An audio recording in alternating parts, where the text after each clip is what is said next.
Black Star Network is here. Hold no punches. I'm real revolutionary right now. Support this man, Black Media. He makes sure that our stories are told. Thank you for being the voice of Black America, Roland. Stay black. I love y'all. All momentum we have now, we have to keep this going. The video looks phenomenal. See, there's a difference between Black Star Network and Black-owned media and something like CNN. You can't be Black-owned media and be scared. It's time to be smart. Bring your eyeballs home. You dig?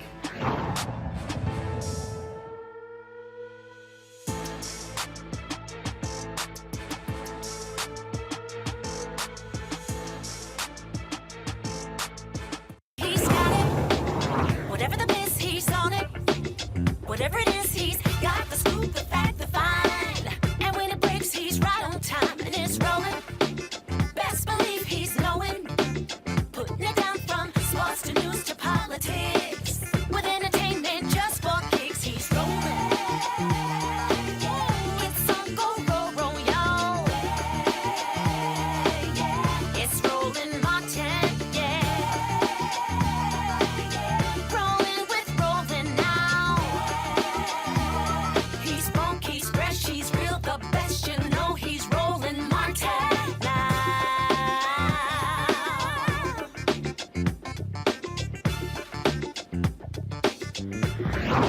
Martin.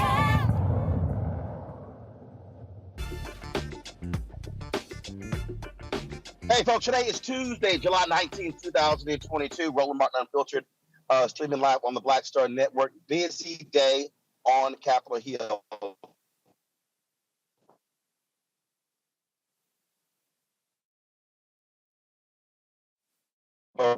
First of all, 17 members of Congress were arrested outside of the U.S. Capitol for protesting the issue of abortion.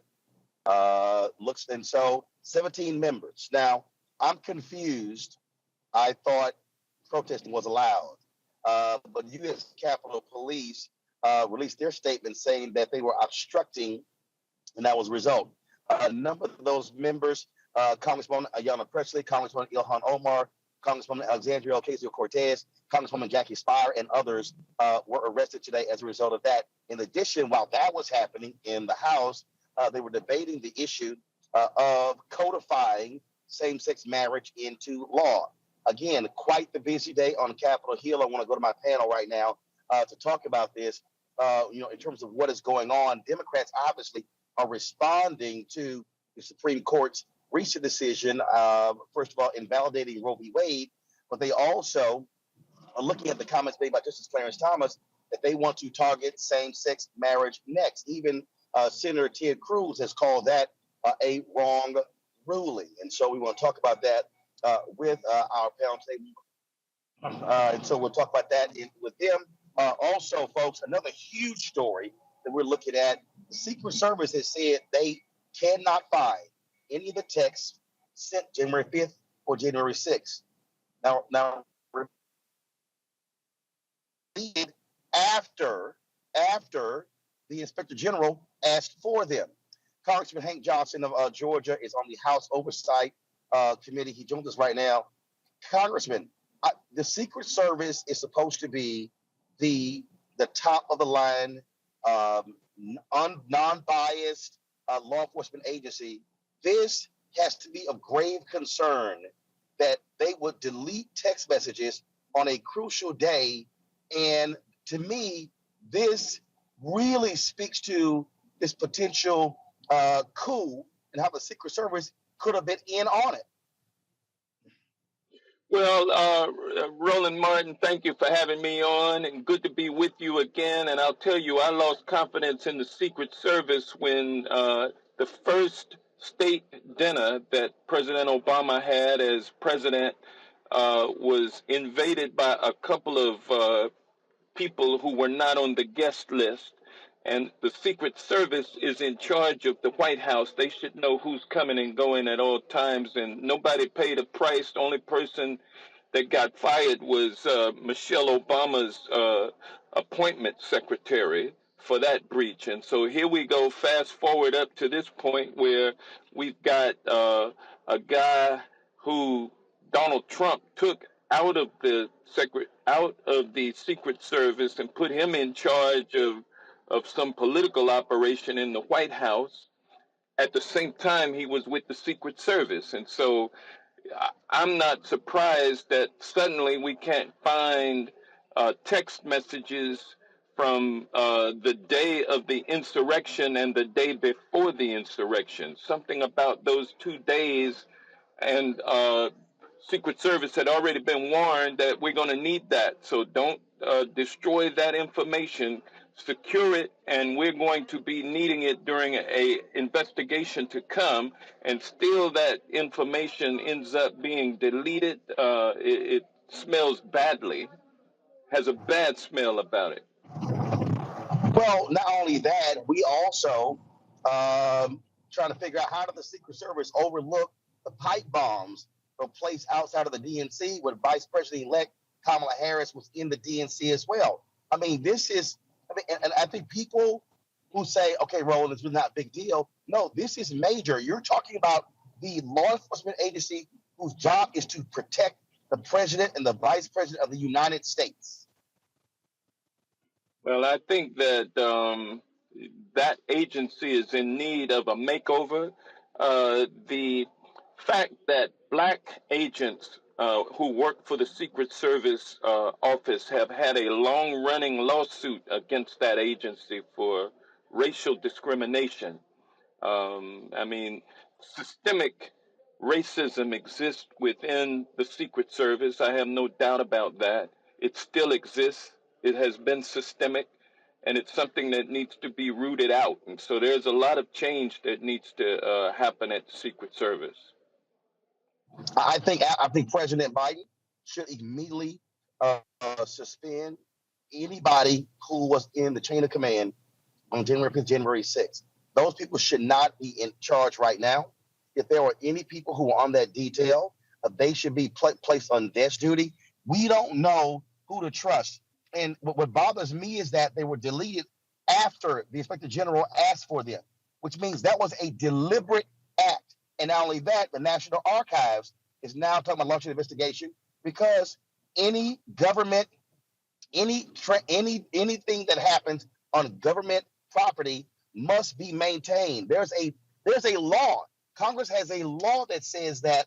And so this should scare anybody that somebody said, wipe all text messages that took place on the 5th and the 6th on one of the most crucial days in the history of this country.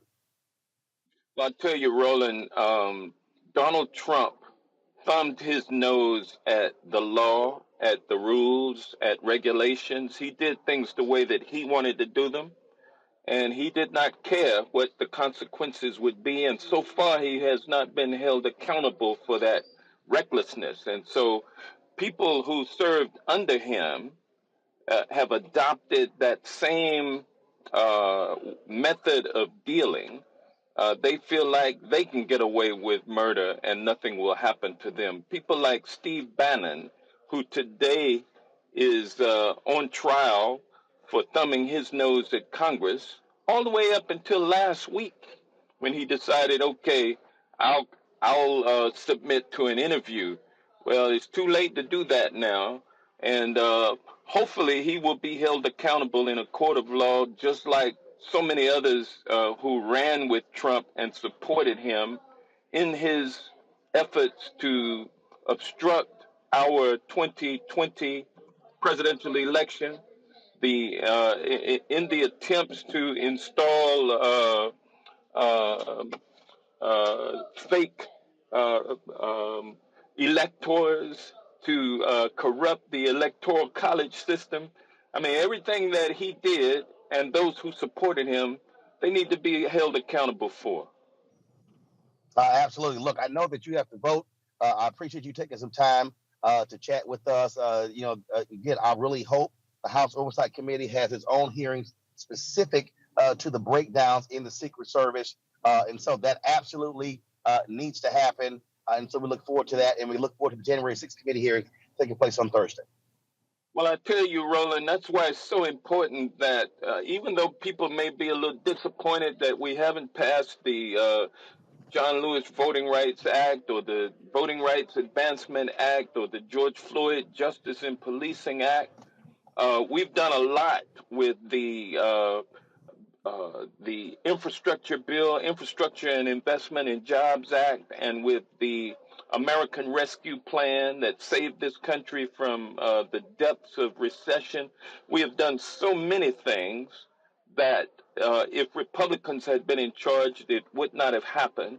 And so it's important now that people realize that Democrats, although we haven't been able to advance the ball as far as we would like because we've dealt with two Democrats in the Senate who have obstructed us, we need to elect more Democrats in the Senate, and we need to retain our majority in the House of Representatives. So it's very important that people get out in November and vote for Democrats. And so when we do that, we'll be able to continue our efforts to get to the bottom of all of the corruption that almost deprived us of our democracy and our very liberties. Those are some things that are so very important that we need to not go and pout because we didn't get everything we want. We got to come back to the polls, do it again, do it bigger this time. And when we come back, we got 2 more years in this administration to do the things we need in order to make things work for the people of this country. Indeed, Congressman Hank Johnson, we certainly appreciate it. Thanks a lot. Thank you.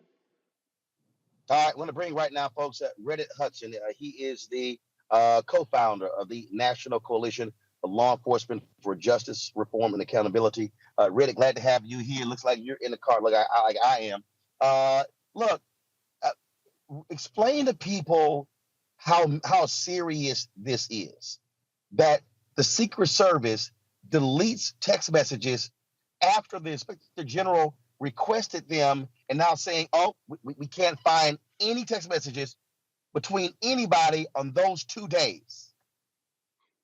It couldn't be more serious, Roland, because we have to connect the dots, right?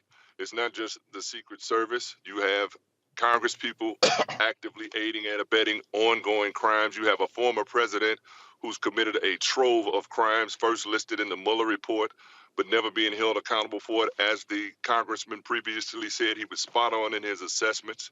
And when you see that this coup attempt is continuing to unfold, that was just a part of it, man. What we saw on January 6th was a step in the process. You have Republican legislatures all over the country securing elections in advance of voting. We are going to decide whose votes count. We're going to decide who votes or not. When you connect those dots, and to the congressman's point, see the impunity with which these people are operating, man. The Secret Service could give a damn about a directive from anybody not to erase that evidence. We're going to erase it, and what are you going to do about it? Same thing with Donald Trump. I'm going to incite this violence. What are you going to do about it? Now, what we've seen, and this is why it really is important to pay attention to that, what we've seen is a mediocre response at best from that hall of power that we would expect to respond to these kinds of things, the Department of Justice. And I hear the apologists for Merrick Garland saying, be patient. He's playing chess, not checkers. No, man.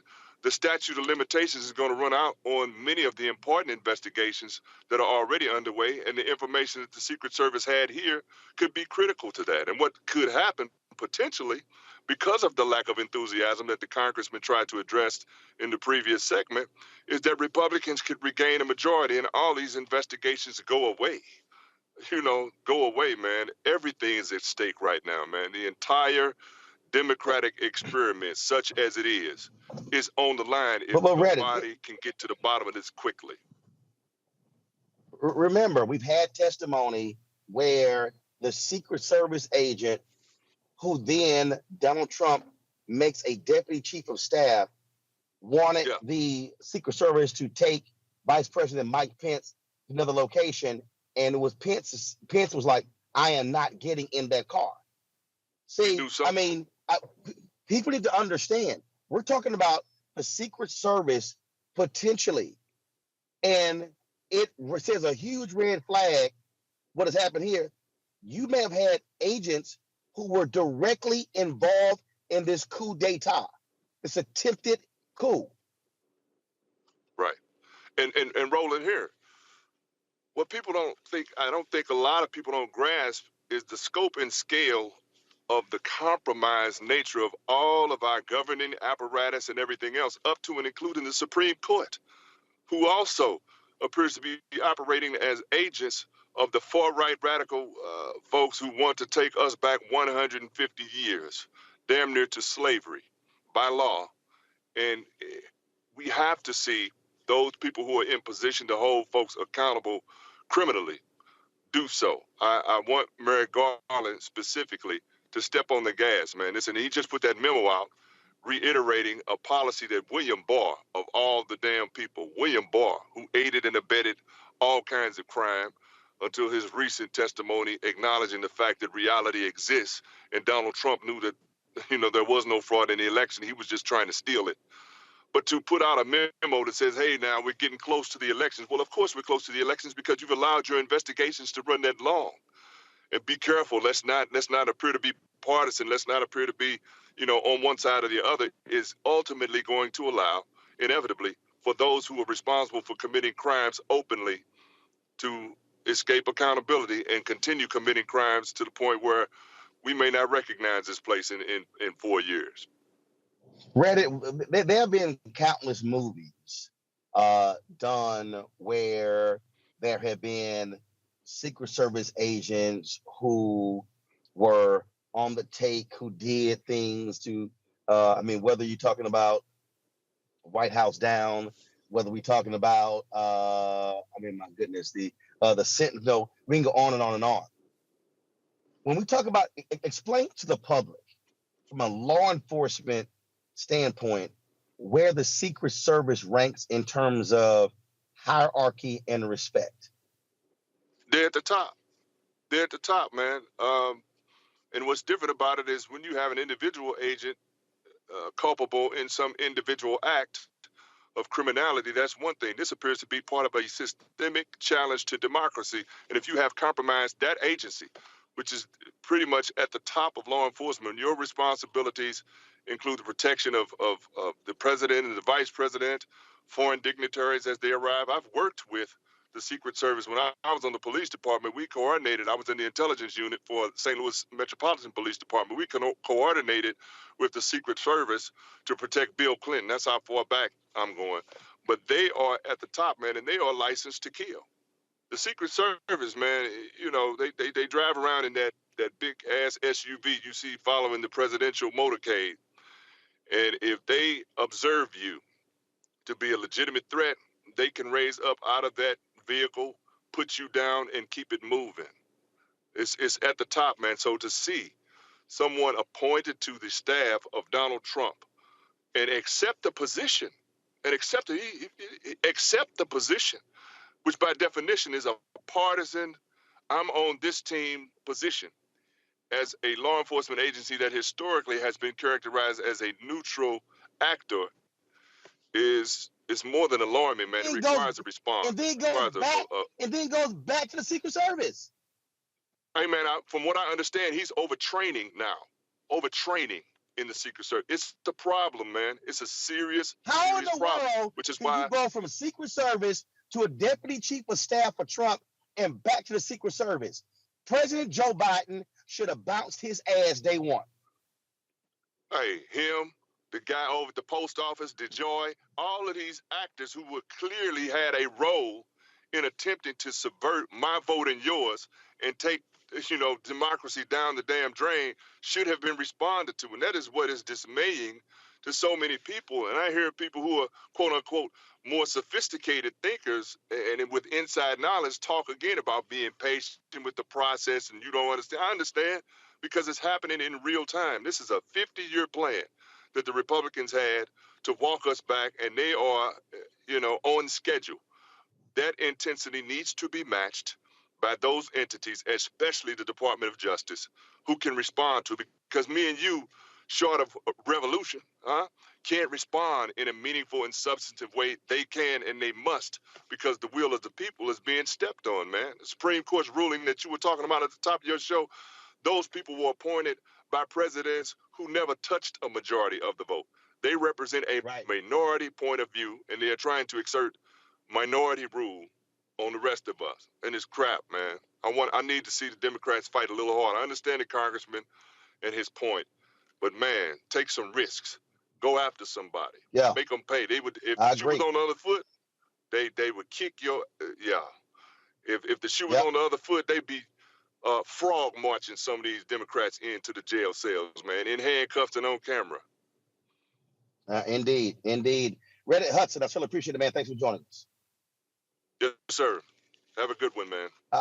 Yes, sir. I want to bring my panel on to Dr. Mustafa Santiago Ali, former senior advisor for environmental justice, EPA, Dr. Avis Jones DeWeaver, political analyst, leadership strategist, Dr. Larry J. Walker, assistant professor, University of Central Florida.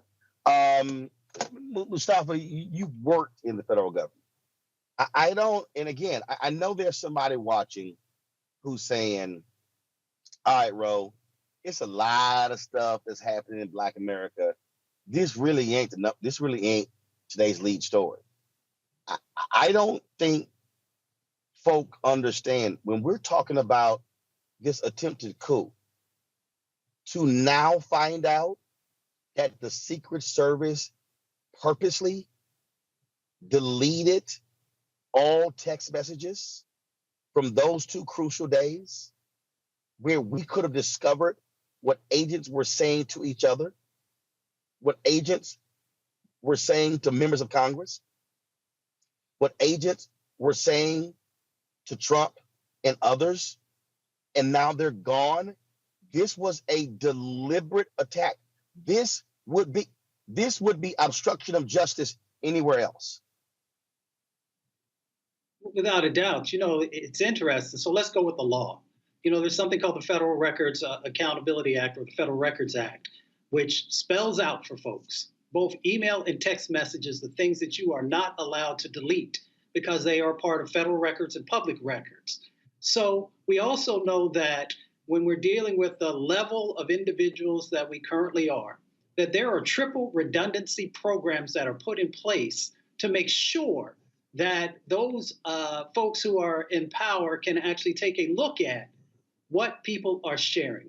Agents, whether you work for the FBI or the CIA or NSA or a number of other places, there are these redundancy programs that are in place to make sure that information does not disappear. Because you could have a rogue agent, you could have all these different types of things that are going on. So folks need to be able to know at the click of a keyboard what folks are saying and what they're doing. When folks say that emails have completely disappeared, it takes a lot of work to make sure that that actually happens. And I'll let those who work deeper into the security space actually unpack that for folks. But trust me, it takes a lot of work to make those things disappear. Now, why does this matter to everyday folks? Because this literally goes to the highest levels of our government, of the things that folks are willing to do to, one, protect Donald Trump, and then 2, to just, to dismantle democracy, which plays out in all kinds of ways in our own personal lives. So folks should really pay attention to what's going on. This is literally, when people watch the TV show The House of Cards or Scandal, it is both of those things all wrapped up into one, with the amount of really shady stuff that is going on that could have ripples for, years to come. I mean, I literally, Avis, I literally cannot underestimate how major this is. Because if you're deleting after you get the request, that means you're deliberately hiding something. Mm-hmm. And so now we don't know who the Trumpers are. We don't know if they're still there. We don't know if there's a man or a woman who is standing right next to President Joe Biden or standing right next to Vice President Kamala Harris, who wanted to see Donald Trump stay in there. That means that we now have to question every Secret Service agent who's on the detail, every single supervisor, because what actions do they take? People don't understand. The simple overlooking of a doorway could lead to someone coming in to harm the VP or the president. That's how major this is. The Secret Service, these individuals, the families, the first lady, the second gentleman, members of the cabinet members, They literally entrust their lives to the Secret Service agents assigned to them. This should scare the hell out of anybody in the Biden administration, that there are Trump agents who are still in the Secret Service right now. Well, that is absolutely the case. There are clearly Trump loyalists that are still there. That's why this breach occurred. As was mentioned, this is not something that just somebody said, "Oops, I hit a button and they're all gone." I mean, it took effort for this to occur. And you rightly brought up the fact that on the day of this event, even the vice president indicated that he did not trust the Secret Service. Trust and believe he knows more about who's in there, what their alliances are, than the rest of us do in the general public. And given the fact that this just happened, to me, it's not a question of if there are Trump loyalists in there. It's about rooting them out, because they provide and they can have they can represent a huge threat to, as you mentioned, the president, the vice president, their families, but even beyond that, this very nation, because what they are looking to do right now with this action, as was mentioned, it is tantamount to obstruction of justice. What else are they hiding? Should we believe that, they are going to ever be completely transparent with all that they know? And if there are moles that are still in the Secret Service, as you mentioned, where else are they throughout the government? We've talked about for years that there's been research that shows that there, for example, are white supremacists and police departments all across the country. Why wouldn't we think that there are Trump loyalists and white supremacists and all sorts of extreme ideologies infused in every institution in this nation, including the Secret Service? And to me, this is hard proof of that fact. Heads need to roll. And Mustafa, it also jumps out, the Republicans not voting to deal with or look into the neo-Nazis who are in the United States military. What does that say? What does that say in terms of the kind of people in leadership who don't want to root out neo-Nazis? You've got these Trumpers in the Secret Service. I mean, we're talking about this is a national security threat. And so here we are, and people like, oh, this January 6th committee is really no big deal. No, what we are discovering now of how much of a national security threat exists as we speak. Right now, the lives of the people who work for the administration, but more importantly, democracy itself. These people want to be in power, and they will do whatever they can to stay in power. Republicans know that there are domestic terrorists, that there are these white nationalists that have infiltrated to the highest levels of our government. And since they know that, and since they refuse to move forward, then that means that they must be supportive of those types of beliefs and sets of actions. This is just one more reason why we have to vote in amazing numbers in November and then in 2024. Because if we don't root this out, it will continue to metastasize. It's just like a cancer. It will continue to grow throughout our democracy and eventually choking the life out of that democracy. Larry, I'll say this here, Larry. There has to be a massive purge.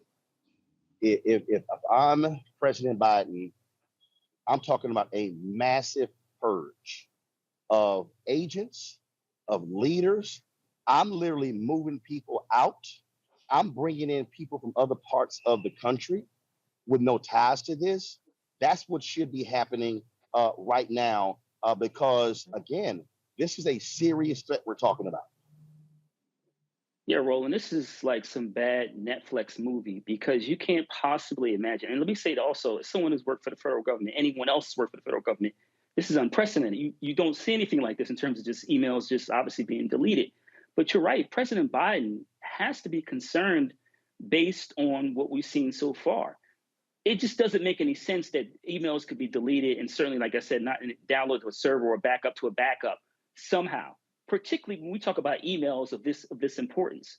So, and as you said, Roland, I would highly recommend that President Biden make sure that someone from his staff is making sure we find out what's going on in the Secret Service. Obviously, the January 6th committee is doing their work, but the Department of Justice should look at this closely to kind of figure out what happened, who was involved, where the gaps exist. And once again, we got to root out all these people who may be behind the scenes, kind of like maybe sounded like a shadow government, like I said, from a B movie, to ensure that the president, his family, the VP's family are safe, because otherwise we could continue to be dealing with these kind of issues of the last several months. And obviously we have an election coming up soon. So we need to root these folks out, find out who they are, and they need to be removed from government. Indeed. All right, folks, got to go to break. When we come back, we're going to talk about a number of things that have happened today. First of all, the House passing a bill codifying same-sex marriage into law. 47 Republicans voted for the bill. We'll talk about that. We'll also talk about the protests on Capitol Hill over the issue of abortion. 17 members of Congress arrested there as well. Lots more to discuss. Roland Martin Unfiltered right here on the Black Star Network. I'll be right back.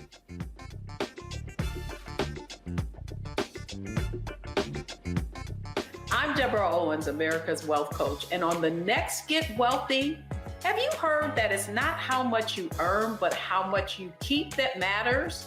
Well, the secret to building wealth could be hidden in our tax code. That's right.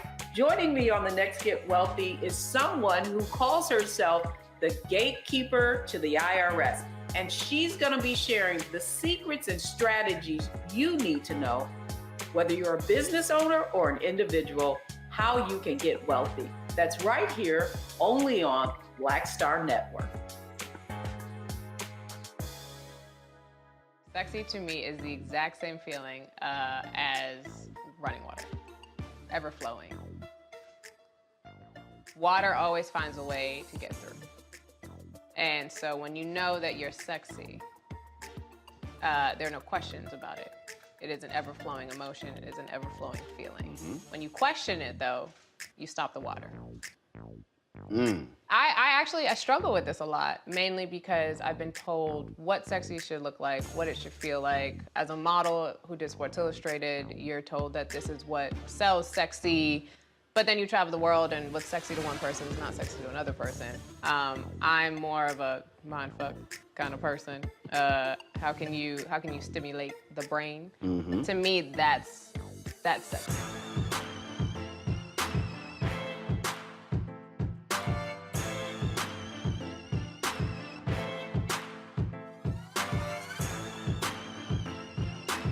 Next on the Black Table with me, Greg Carr, we connect the dots and reveal a big picture you absolutely need to see. We'll explore how all the recent Supreme Court decisions fit together, like hand in glove, with the long-standing and very patient agenda of the GOP. As one of our guests tells us, conservatives are playing chess while the rest of us are playing checkers, and we're getting really close to checkmate. A Black Table you won't want to miss. That's next, only on the Black Star Network. Folks, Black Star Network is here. Oh, no punches! I'm real revolutionary right now. Support this man, Black Media. He makes sure that our stories are told. Thank you for being the voice of Black America, Roland. Stay black. I love y'all. All momentum we have now. We have to keep this going. The video looks phenomenal. See, there's a difference between Black Star Network and Black-owned media and something like CNN. You can't be Black-owned media and be scared. It's time to be smart. Bring your eyeballs home. You dig?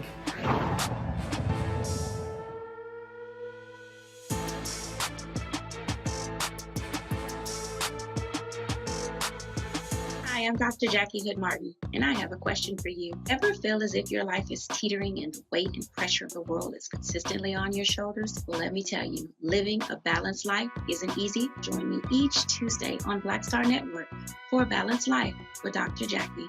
We'll laugh together, cry together, pull ourselves together, and cheer each other on. So join me for new shows each Tuesday on Black Star Network, A Balanced Life with Dr. Jackie.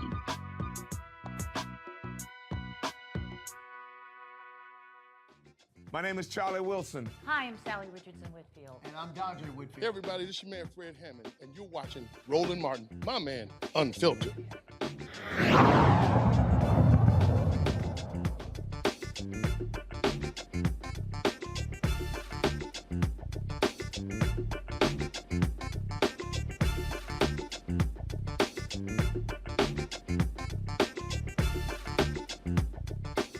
All right, breaking news from Capitol Hill. The House has passed the Respect for Marriage Act, which would codify same-sex marriage into law. It was passed 267 to 157. 157 Republicans voted against this particular bill.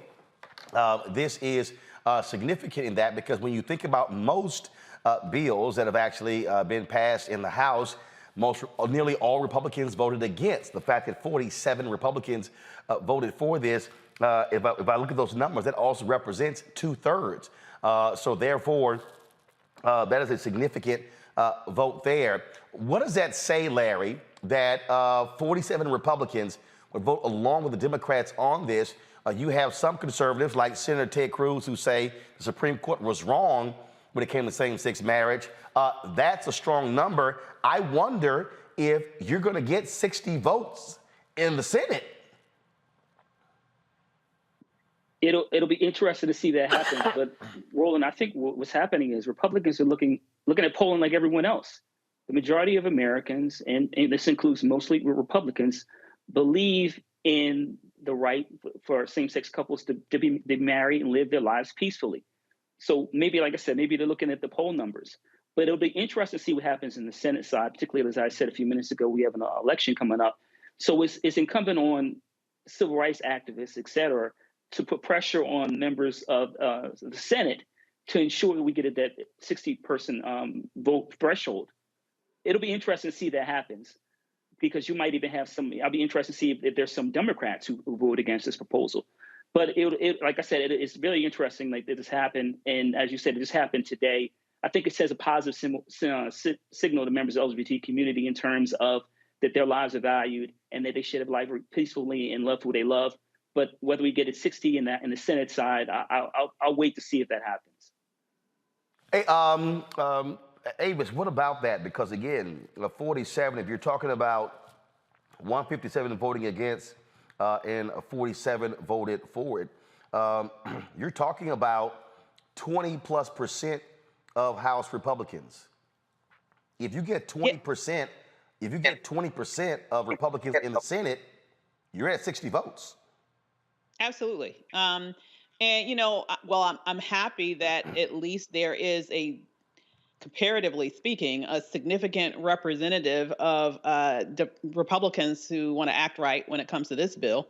It does beg the question why. I do think that's an interesting question because the majority of Americans also favor choice, and they didn't support that.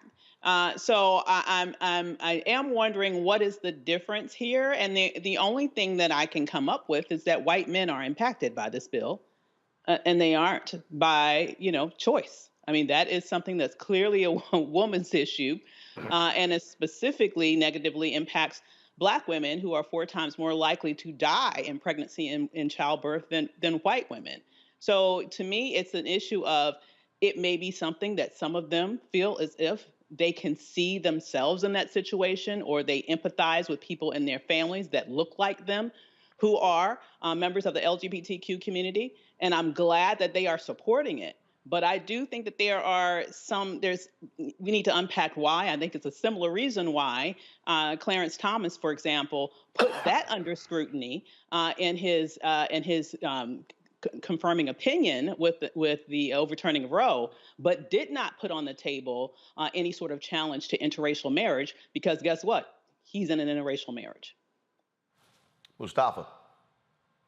The LGBTQIA family has a very strong lobbying presence. They vote, and they also hold people accountable.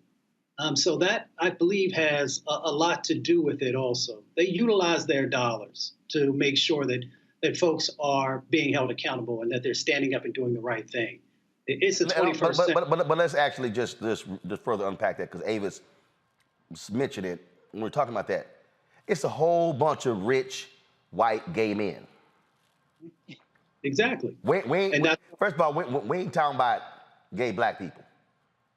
Okay. That's so, what I'm saying. So what you're dealing with here is, you're dealing with Republicans who are responding to a whole bunch of rich, white, gay men, individuals who are CEOs of corporations.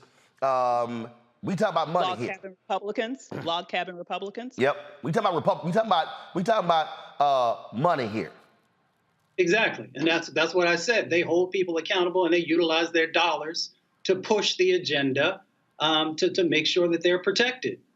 So we just need to understand the dynamics that are going on Capitol Hill and in corporate corporate boardrooms. Hey, Roland, can I ask something really quickly here on this point? We're almost there on and this is an important topic, but let's see. I'm curious to see how this plays out in the Senate side, and then if it passes Senate with conferees work out, et cetera, if it gets to the president's desk. But we still have a long way to go. This is is a positive sign in terms of, like my colleague mentioned with what Justice Clarence Thomas said in his opinion. But we still have a long way to go. But hopefully, this is something that passes the Senate and gets to the president's desk. But we still have a way to go. Something to look at here. So I got to throw this out there. So today, 17 House members were arrested for protesting outside of the Supreme Court. But I'm curious. There were a lot of protests, and I get it. I get it. Today's protest was about abortion, a Supreme Court decision. And you see the video here. Come on, y'all, show it. Come on. The people getting arrested. Members of Congress, Congresswoman Alexandria Ocasio-Cortez. She was one. There were others. I saw some posts. Ayanna Pressley was out there as well. But one of the things that Congresswoman Ilhan Omar, as I said, Congresswoman Jackie Speier, who I think I saw a tweet where she said she had never been arrested before, but she invoked Congressman John Lewis with good trouble. But I got to go back to this, Avis. It was a whole lot of non-black members of Congress we never saw out there when there were protests for the For the People Act and John Lewis Act. Well, that is true.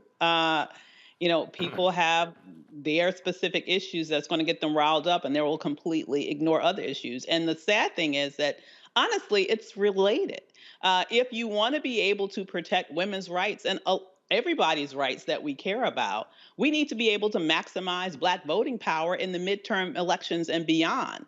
And so people want to pull back and act like pushing through and making sure that we had voting rights protections is something that's quote unquote just a Black thing. The reality is it's a thing that impacts our ability to protect democracy, period. Because when the Black vote is compromised, so is the ability of the Democratic Party to win. And right now, we do not have two parties. We have one party that is a party that's trying to govern, that's actually trying to pass policy, maybe not in the most beautiful way possible, but they are trying to act in a way that the system is supposed to work. And you have another amalgamation of people who basically want to turn our democracy into an autocratic system. This is not a comparison of two equal things, okay? And if we want to be able to have a democracy moving forward, particularly at a time when people of color are growing in numbers, because that's what really this is all about, as we've once again talked about for years on this show. The minute that white people are seeing that they are losing their majority, and as a backlash to actually having a Black president, people have lost their damn minds, and this is the result. The other side, those who are on the left, need to wake up and understand that there is a special connection between Black people being able to vote, being able to maximize our voting power and not have that infringed upon, and they having whatever their little pet project supported, because it's our vote that's going to make sure it happens. But here's the thing, Larry. The For the People Act and the John Lewis Act, that wasn't about just Black people. And that was the point that I kept saying. White progressives, where y'all at? White members of Congress, Where y'all at? And so the problem that I saw mostly black people having these protests and getting arrested. Now, the Poor People's Campaign, they had a multiracial coalition of people who were out there, but my whole deal was, don't y'all understand that if you look at the For the People Act and the John Lewis Act, those things were directly related to ensuring that you do not have the kind of gerrymandering that's going on across the country, guaranteeing access to the ballot, not just for black folks, but for young voters, for Latinos, for Asians, we can go on and on and on. And that was the thing that was bothering me, that when it came to voting, oh, that's y'all black thing. Oh, the issue of abortion, oh, well, that's all of us. Yo, that and that are tied together. It's all connected, Roland. So I want to go back to something you say all the time. We tried to tell you. So listen, you're right. You know, folks, when we had even a conversation, which were fighting for voting rights to make sure we have comprehensive election reform, there were a lot of people that racialized this conversation. And, you know, it's an issue for black folks. But the bottom line is this democracy is about everyone, regardless of racial, ethnic background, your religious affiliation. This issue is about everyone, all Americans. It's about maintaining democracy. And so that urgency that we're seeing now should have been taking place months ago, and we wouldn't be in this place. But unfortunately, here we are. But you're right, Roland. And listen, this is not new for white progressives. This has been going on for decades, unfortunately, when there are issues that they perceive or are dealing with, there are issues that black folks have to deal with. Far too often, they've taken a step back. And then when they're criticized, then they step forward a little bit more inch by inch and then try to talk about it, have press conferences, et cetera, and what you see recently here. But the bottom line is we needed this sense of urgency, like I said, months ago. And and a lot of these progressives have waited too long. And now, like I said, when there are issues that they feel like are impacting them, now they want to get involved. But we need this, like I said, this sense of urgency consistently, because the Republican Party is likely to take back the House at a minimum in November. And then we're going to have a serious problem, not only in relation to democracy, and you can forget all the voting rights issues, but it is time for members of the Democratic Party, particularly those white progressives, to not stand on the sidelines all the time, but be proactive in terms of addressing issues that are centered within protecting our democracy. And that was the point, Mustafa, that I was trying to raise months ago by saying, hey, y'all sitting on y'all asses and not coming out here. Y'all need to understand. In fact, the targeting wasn't just to black people. I mean, I have been detailing the voter suppression for the last 2 decades. The clerk in Wisconsin who deliberately moved an early voting location because too many young white progressives were voting and moved it to a far away place with a small parking lot to purposely bring the numbers down. She admitted it. We've seen this happen as well. So when we were talking about those 2 critical voting bills, that was a direct correlation to young white progressives, suburban white voters, not just black voters. I was just talking earlier with some climate and environmental folks, and I said, you know, if you're not protecting the vote, there's no way you're ever going to get the pieces in place that are necessary to be able to protect people's health and protect us from the climate crisis. You know, James Baldwin once said that, he talked about how we often, sometimes don't see the impacts that are happening inside of our communities because we don't want to. Sometimes folks who want to call themselves our allies want to be part-time allies. They only want to show up in certain situations and on certain issues. And if you're truly going to be an authentic ally, then that means that we got to walk hand in hand on all these issues that are interconnected. I got to play this for y'all. This Republican, name is Matt Burke, used to be an NFL player. He said something, y'all, the other day that well, first of all, we know this how a whole bunch of these white men think. But I want y'all to listen to what this fool had to say about the issue of abortion. Incredulous, he wants to be the lieutenant governor of Minnesota. Check it out. But obviously, it's not over. Our culture loudly, but also stealthily promotes abortion. You know, telling women they should look a certain way, they should have careers, all these things. It's real now. An abortion, again, rape is obviously a horrible thing, but an abortion is not gonna heal the wounds of that.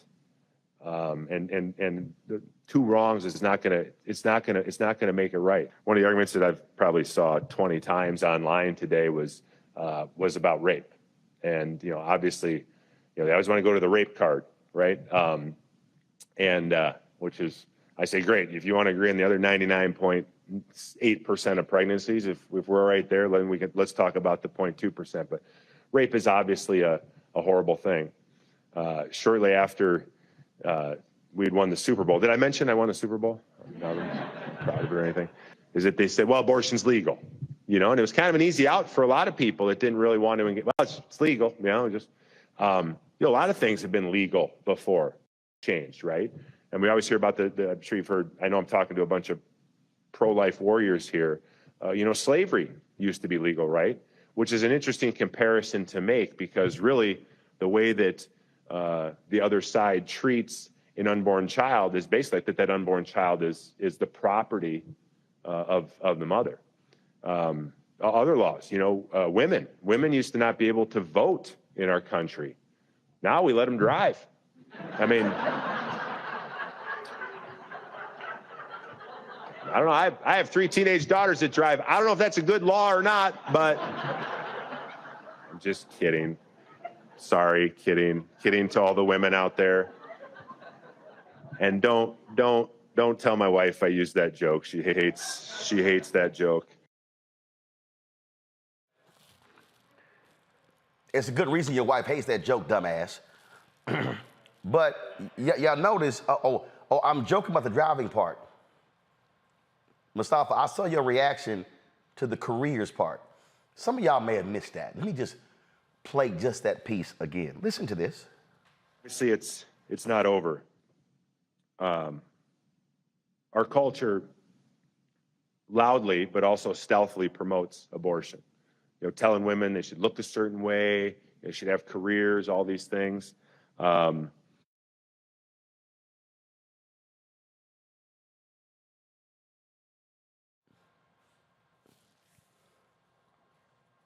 Avis, our society is telling women they should have careers. I don't even know where to begin with this one. Lord have mercy, Jesus Christ. Okay, Mary and Joseph. We need a whole crew on this one. Okay, so listen, a couple of things. I want to pack that into what he also followed that with slavery, because to me the two of those are connected and equally offensive. Well, slavery, obviously, that's even more offensive. But here is what I would say about that. First of all, Black women didn't have a choice about working. Let's just put that out there, okay? We didn't need a woman's movement to be infused into America's labor market. We were America's labor market from the beginning. So that it's offensive on so many levels. That's one of them. The erasure of us and our history and how we've always been here. Secondly, this issue that apparently women of all colors or sexual orientations and everything else apparently should have a man's permission to work. Apparently, in his, I suppose, Leave It to Beaver style ideal is offensive. And the reality is that being able to have control over your decision of when and where you're going to have children, even if you're going to have children, really is connected to women's ability to have economic control over her life, period. In case y'all haven't noticed, raising children is expensive, y'all, okay? And so, the ability to be able to plan and time and determine when and if you're going to be a mother and how many children that you want to have is central to your ability to control your economic future, which does include work, for a large number of women. We are at a point now we have about 50. I think we may even be, we're at least half of the workforce. We're huge. We're coming back into the workforce now from the pandemic. And so, you know, the bottom line is he is stuck in some time warp that does not exist anymore. That's offensive. His issue around slavery, it is also offensive and back and upside down. Because in my mind, in terms of being able to say that you own somebody else and you have dominion over somebody else's body, that is more similar to me than with what the Supreme Court has said. The Supreme Court has told women that you no longer have dominion over your own body, we do. The Supreme Court has said that you can no longer decide whether or not you want to be able to save your own life in case you have an ectopic pregnancy or in case you get raped, which apparently he thinks is not such a bad thing, okay, no matter what he says. You know, you should be able to, you can't do that anymore. We're telling you what to do, what you can and can't do with your own body, even if you're a 10-year-old little girl. All right. So, you know, it is just offensive on so many levels, but I'm glad he said it because I think people really need to see what we're up against. We have slumbered and slept too long and taken these rights for granted. And now they are going to be tumbling. This is not the last. There's a lot to do to help to try to hopefully repair this situation, but it's going to take time. And the bottom line is, and the sad thing is, in the interim, I guarantee you, women and girls will die because of the ignorance of people like that. And see, the reason I wanted to play the whole clip there, Larry, is because I need people to understand. I need them to be aware. And I would hope this man's wife and his daughters cuss his punk ass out when he get home. I hope they say, what the hell do you mean we get to have careers? You damn right. This is the 50th anniversary of Title IX. And part of the problem with Title IX conversations is that they're always about sports. Now, again, I want to link some things here because I don't think people really understand the history. Avis, when was the Roe v. Wade decision? Oh my goodness. Well, it's about 50 years ago. Right, but it was, yeah. Okay, what, 73? Yeah, something like that. Okay. Title IX was the year before. Mm-hmm. Now, for everybody who's watching, I just need y'all to understand, I need y'all to understand something. Prior to 1972, women, for the most part, only job they could be were homemakers and teachers. That pretty much was it. All right, secretaries, but I'm talking about, and what people don't understand about Title IX, Title IX prohibited discrimination in education. So what Title IX did, Title IX opened the professional schools to women. I need y'all to stay with me, those of you who are watching and listening. That means women all of a sudden started becoming lawyers, doctors, dentists, engineers, professors, architects, all of those professional schools. Roe v. Wade comes in 73. So what this guy is really saying, damn, y'all asses start having careers and y'all start leaving the house and now y'all don't want to have children. Now y'all get to make choices. We as white men, we were deciding for y'all what you could do. That's really what he's saying. And for those white women to sit in that room and laugh with that dumbass, they don't even realize the fool was telling them, y'all need to keep your asses at home and birth our babies and fix our dinner because we want the Mad Men world to return. That's what these folks are saying, Larry. Yeah, so Congressman, I remember the congressman when he played in the NFL and he missed a bunch of blocks with this statement. You know, the thing about this comments he made, Roland, is that politicians use this trick. When they say something offensive, they think they know it might be offensive and they tell it as a joke. So later on they can say, well, it was just a joke. But the bottom line is the congressman is looking for a time back when we talk about Leave It to Beaver. And then women have these, what he would define as, I guess, these kind of traditional roles. But I think you did a great job unpacking Title IX and Roe v. Wade and connecting it to in terms of economic opportunities for women. And so what we're seeing from Republicans is they're being honest. They're telling you up front when it comes to issues relating to women's reproductive rights or when it comes to voter suppression. They've been clear. So when it comes to not only the women that work in his office, but in terms of his district, the women he represents, you also talked about the women in his household in which he's made some offensive comments about. The bottom line is we have to begin to hold people like this responsible. He shouldn't have been able to get away with it by simply saying it was just a joke because this is offensive. And it's a 1930s, 1940s kind of mentality. And this is what a lot of these Republicans, this is what they want. They, like you said, they want women at home. They don't want them, being professors or engineers or VPs, et cetera. And we can't allow this to happen. And so voters in his district and voters nationally need to hold Republicans that have this kind of mindset, hold them responsible. If they're trying to turn back the clock and when it comes to women's reproductive rights and their ability to deal with various issues, obviously sexism in the workplace, et cetera, it's time to vote those folks out. So I need people in his district who need, if they're Black folks who are watching with other folks in his district, to make sure that they're taking a stand and he doesn't get another two-year term. And Mustafa, remember, if they desire the Ozzie and Harriet days, and if they desire the Leave It to Beaver days, what were those days like for Black people? Yeah, it definitely wasn't productive times, wasn't safe times. It wasn't a time when our voice was heard.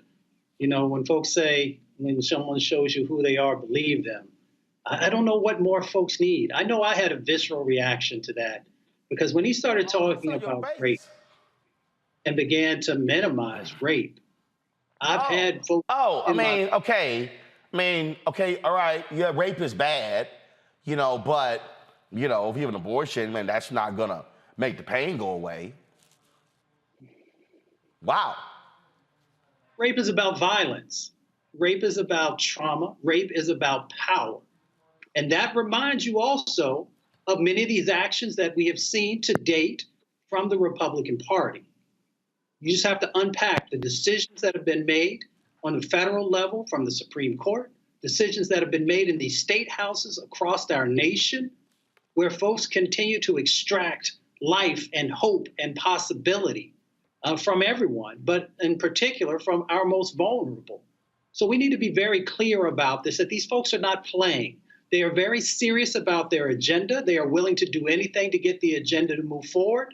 And once they have it, you will find yourself sliding backwards in time where your rights are gone, where your ability to be able to make money will be limited because they will give opportunities to the folks who have traditionally been a part of the old boy network.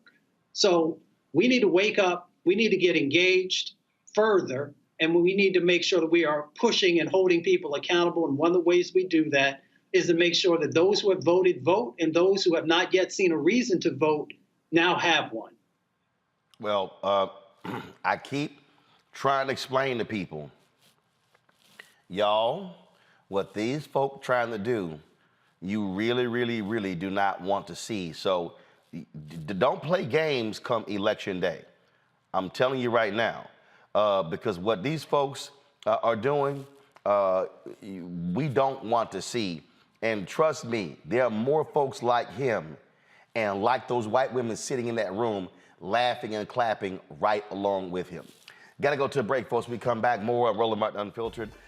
Be sure to download our Black Star Network app, folks. All platforms, Apple phone, Android phone, Apple TV, Android TV, Roku, Amazon Fire TV, Xbox One, Samsung Smart TV. And of course, Join our Bring the Funk fan club, where every dollar you give goes to support this show. Send your check and money orders to P.O. Box 57196, Washington, D.C. 20037-0196. Cash App is $RM Unfiltered. PayPal is R Martin Unfiltered. Venmo is RM Unfiltered. Zelle is Roland at RolandSMartin.com. Roland at RolandMartinUnfiltered.com. We'll be right back. Hi, I'm Dr. Jackie Hood Martin, and I have a question for you. Ever feel as if your life is teetering and the weight and pressure of the world is consistently on your shoulders? Well, let me tell you, living a balanced life isn't easy. Join me each Tuesday on Black Star Network for A Balanced Life with Dr. Jackie.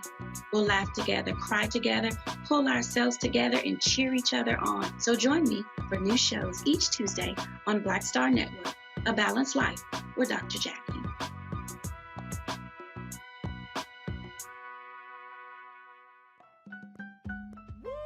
We're all impacted by the culture, whether we know it or not. From politics to music and entertainment, it's a huge part of our lives, and we're going to talk about it every day right here on The Culture with me, Faraji Muhammad, only on the Black Star Network. Yo, what's up? This your boy Ice Cube. What's up? I'm Lance Gross, and you're watching Roland Martin Unfiltered.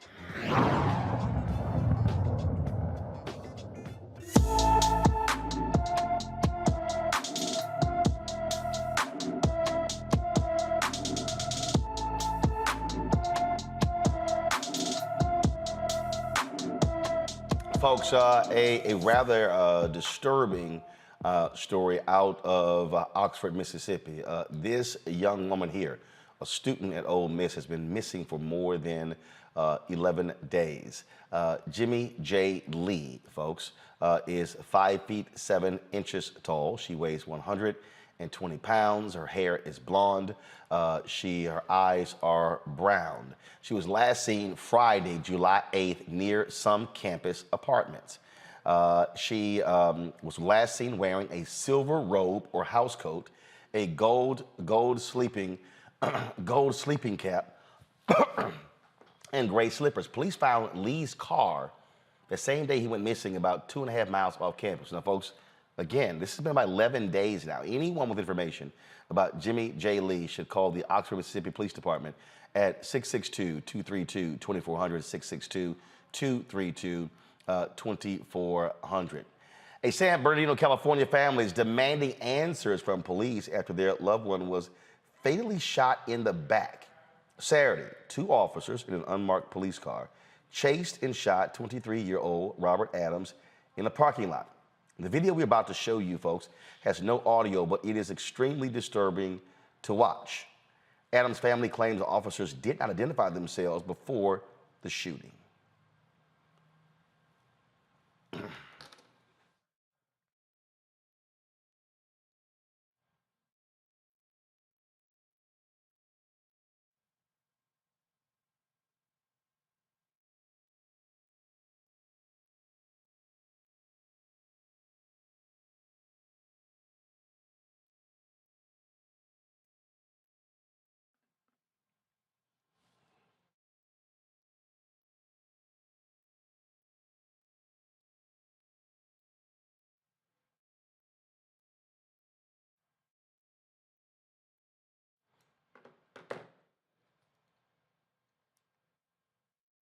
Now, again, he was shot in the back.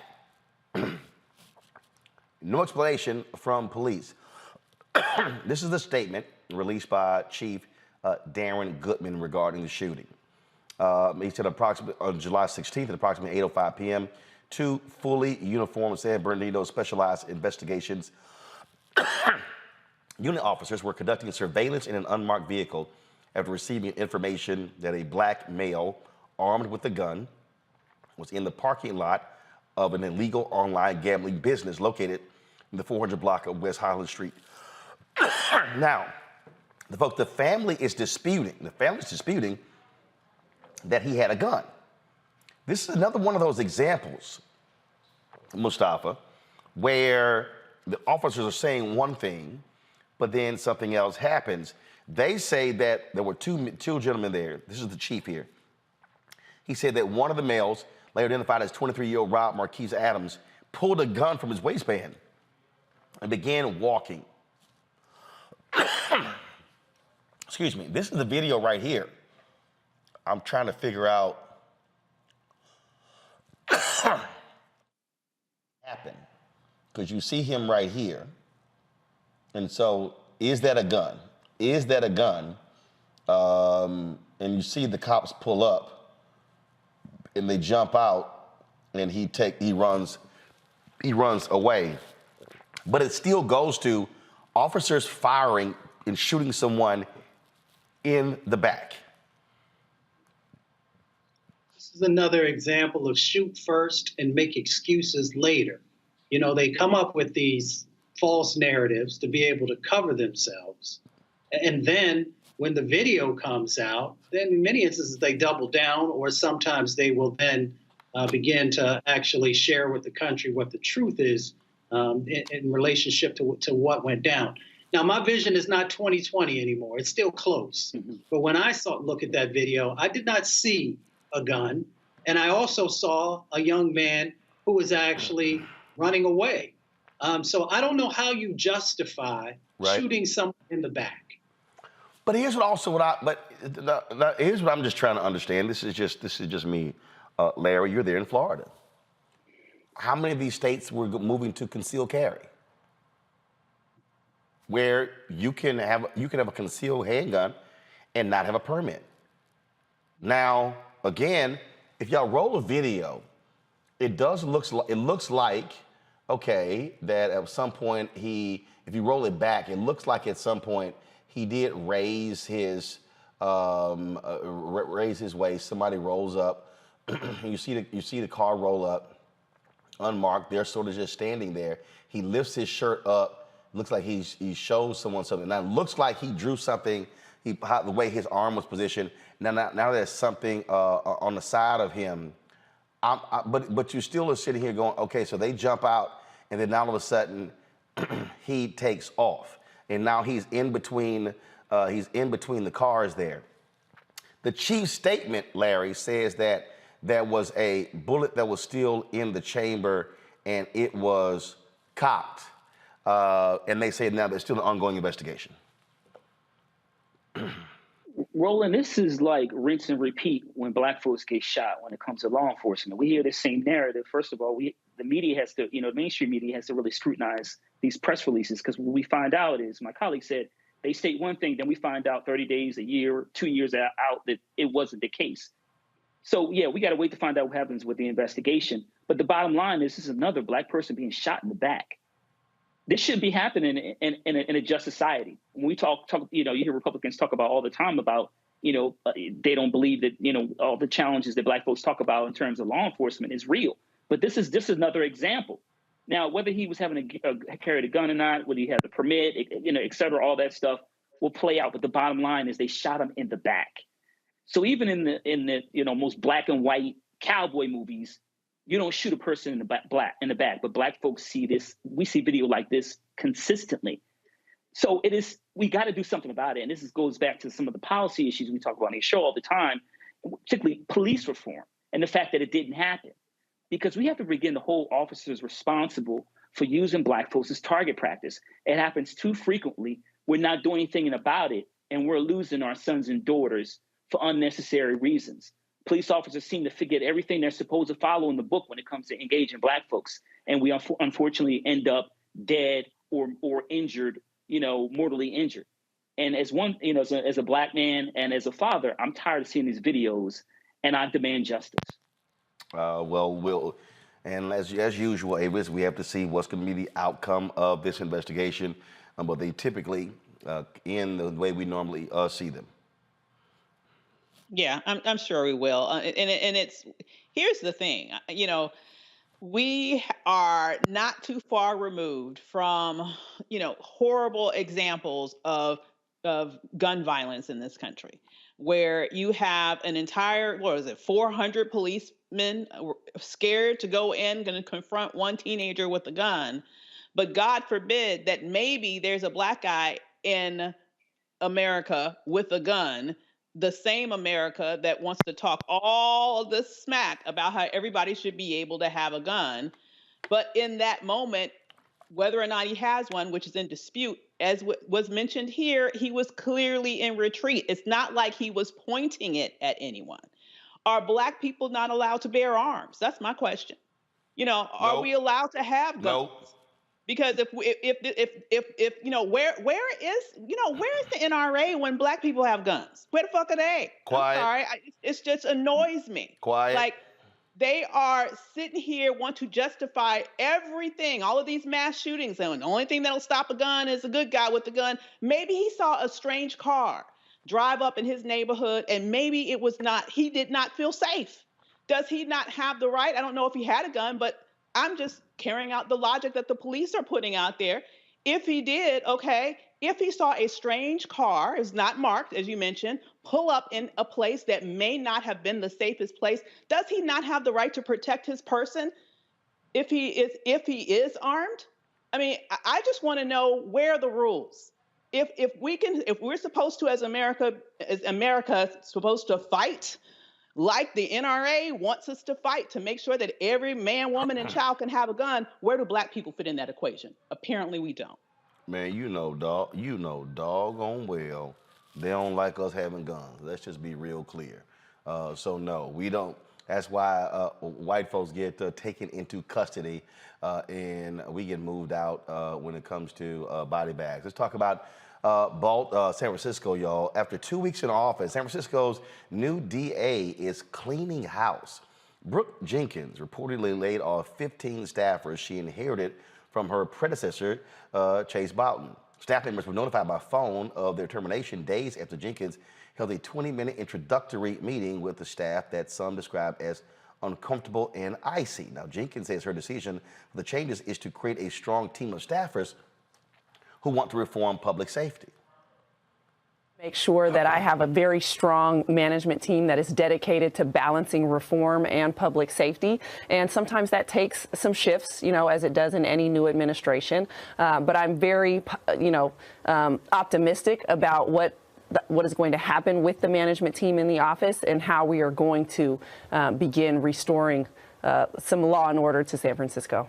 Yeah, but it's some different stuff here, folks. Now, Jenkins was appointed interim DA by Mayor London Breed after Boughton was ousted last month. Jenkins will serve in her role until November. She will then run in a special election to determine who will complete Boughton's term through 2023. Now, she's Black and Latina. She used to work for Boughton's office, and then she left the office and became one of his fiercest critics over the issue of public safety. But one of the things that she's done is the offices that she's eliminated. She's eliminated one of the offices that dealt with restorative justice. Now, Larry, what's interesting is that I saw a thread yesterday from one of the women who she fired, and one of those women said, well, what about the cases that we have going on? We literally have family members who are coming in, and she said, oh, well, pass it on to your supervisor. And she said, well, you fired her. And then she said, well, pass it on to your chief. She said, you fired the chief too. So what you have here is this new DA responding to this recall, be tough on crime, but you're screwing the folks who are sitting in jail, some of them who are innocent. So, Roland, first, when I hear someone say law and order, I get nervous. Anytime I hear that phrase, it is a buzzword. We know that in politics. She's sending a message on television. So listen, when you fire that many people from DA's office, you're going to have major gaps. So how are you going to get anything done? So you talked about restorative justice. This is really important for, like you said, people who were wrongly convicted. We should also highlight that we know the people who were wrongly convicted are almost always Black and brown. And we've seen too many shows about this, too many media reports almost on a weekly, if not daily basis about convictions being overturned because some police officer or someone else did something or had someone say something that wasn't true, sometimes decades later. So my question is, how are you going to maintain law and order when you fired so many people? Also, in terms of, the background information, knowledge, basic things in terms of, who knows who, what, in terms of emailing individuals when they have various issues they have to deal with. When you fire that many people, like I said, you're going to have major gaps. And this is going to leave the residents of San Francisco in more trouble than they were prior to when she was brought in. So this idea of law and order makes no sense when, like I said, you fired so many people, many of them who were good at their jobs. And now you have to kind of figure out to address many of those logistical issues and deal with many of these cases. And I'm not clear about how she's going to do that. But once again, she said law and order. So I guess this is what law and order looks like. Avis? You know, it is ridiculous that, you know, you just mentioned she doesn't even know who she fired. You know, if what you just mentioned is true, which I'm sure it is, it shows that basically this was, in my mind, it was a political stunt. This was a political stunt to prove to those on the right, as was mentioned, that she is their law and order candidate, and she's going in there to clean house for these, you know, restorative justice people, and she wants to make sure she brings the hammer down, so she's just going to clean house. That was a political stunt, and unfortunately, real lives are going to be negatively impacted. And at the end of the day, as you mentioned, we know who are going to be the ones that are most likely to be paying the price, and they're people that look like you and me. Now, we've seen these things happen, Mustafa, from other DAs. These things have happened numerous times before.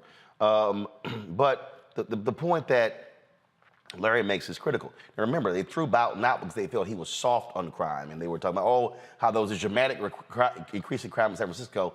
No, it was a mild increase in crime in San Francisco, but he became the fall guy. And so now what you have is you have this blowback against individuals who many consider to be progressive leaders.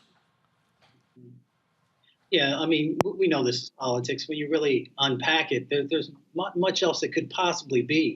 You've got, what, 3.5 months until the next election? Any smart leader would make sure that you keep folks in place until after the election so that you can make critical and substantive decisions about the individuals that you would want to have in those positions. We also know that it is incredibly difficult in this moment to find talented people. So for you to leave that type of a gap with all those other types of things that we know have to be a part of your decision-making process, it leads one to believe that this is politically driven instead of being driven by the needs of the folks there in San Francisco. Well, one of the things that we have heard already is Chase Boughton said he may very well run for re-election. So we'll see what happens there in San Francisco. All right, folks, gotta go to a break. We'll be back right here in Roland Martin Unfiltered. YouTube, y'all hit the like button. Facebook, first of all, let me tell you about Facebook. Facebook, just so y'all understand, Facebook is clearly throttling our users. There are more than 1.3 million people in front of my Facebook page. Right now, if I pull up Facebook, y'all, you will see that, let's see here. I'm gonna see if I can pull it up for y'all, just so y'all understand. There is no way in the world, y'all, having 1.3 million people following me, that only 117 people are watching us on Facebook. Y'all should see it right now. You see that in the upper left-hand corner? Go ahead to it. 117 people. Now it's 122. We used to actually have anywhere from 2,000 to 3,000 to 4,000 folks watching at one time. So just so y'all understand what Facebook is doing, Facebook is throttling down, and so people who have turned on their likes or who have turned on notify me when I go live, what happens is Facebook is no longer sending those notifications to them. Just, I mean, the math ain't mathing. You can't tell me that 1.3 million people who follow and then only 122 are watching. Just so y'all know exactly how these tech companies are throttling, because what Facebook is trying to do, they're trying to actually make us pay to boost to the folk who've already said we want to see Roland. So they deliver, and I've gotten, and I'm sending another email. I've heard from them a couple of times by saying, "Oh, there's a glitch in our system." Just so y'all know, when we used to go live on Facebook, we would end the day. Sometimes we would have anywhere from 50 to 75,000 views per airing. Don't happen that way. So now y'all understand why I created the Black Star Network app. So the reason I created the Black Star Network app is so we don't have to deal with this type of nonsense. And I see right here, Alvin Richardson says, "Yeah, I don't get my notifications." I got a number of people who are saying that right now. Let's see, Darla Broden, who is on here, says anniversary follower, having gotten a notice in months. Sharon Cochran says, yeah, no notifications. I just have to pull it up. I'm just gonna, let me just grab a screenshot of this. So I can't wait to sit here and see what the Facebook folk got to say about that one. So just so y'all just understand what's going on here. So the reason we created the Black Star Network app, so we are not dependent upon these platforms. That's why we want you to download the app, because see, if we can move our 1.3 million people over from Facebook to the Black Star Network app, and if those 1.3 million people who are following us on Facebook download our app, trust me, it's a game changer. And so please go to your Apple phone, your Android phone, your Apple TV, Android TV, your Roku, your Amazon Fire TV, your Xbox One, Samsung Smart TV. You can watch this show every single day by virtue of our Black Star Network app. And please support us in what we do, joining our Bring the Funk fan club, P.O. Box, senior checks and money orders to P.O. Box 57196, Washington, D.C. 20037-0196. Cash App is $RM Unfiltered. PayPal is R Martin Unfiltered. Venmo is RM Unfiltered. Zelle is Roland at RolandSMartin.com. We'll be right back. Next on the Black Table with me, Greg Carr, we connect the dots and reveal a big picture you absolutely need to see. We'll explore how all the recent Supreme Court decisions fit together, like hand in glove, with the long-standing and very patient agenda of the GOP. As one of our guests tells us, conservatives are playing chess while the rest of us are playing checkers. And we're getting really close to checkmate.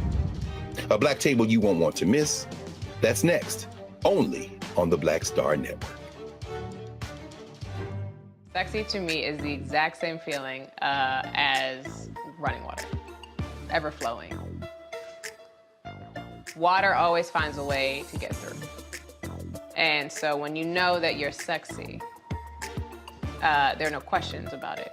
It is an ever-flowing emotion. It is an ever-flowing feeling. When you question it, though, you stop the water.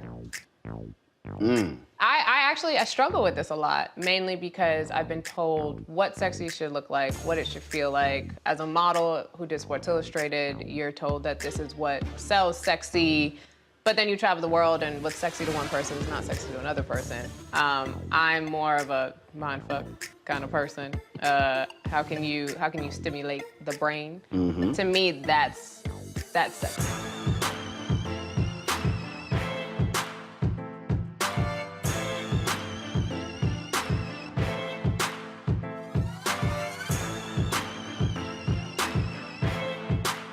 I'm Shantae Moore. Hi, I'm BB Winans. Hey, I'm Donnie Simpson. What's up? I'm Lance Gross, and you're watching Roland Martin Unfiltered.